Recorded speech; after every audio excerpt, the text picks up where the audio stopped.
atery fotsiny aho rehefa ratozay ka mikaingona ny tanako ary ny lohalika mangovotra izay tsy izy dia tatitiro ankizy fa ho anareo zanako no an'ny lofosako sy ny kelezako aina, ny aretako ny mafy sy ny foazako maraina.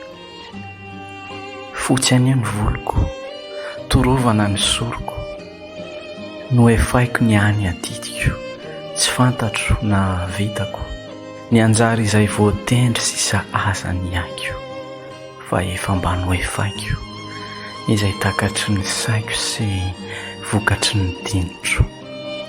Koa raha misy adino aoka lahy tsy ho tsiniko, ary rehefa tonga ny tsy azo hivalozana tsy maintsy hamaranako ny fara asa tanako, satria aho efa lanaka ka toro sy torovana, dia atery fotsiny aho fa aza lahelovana.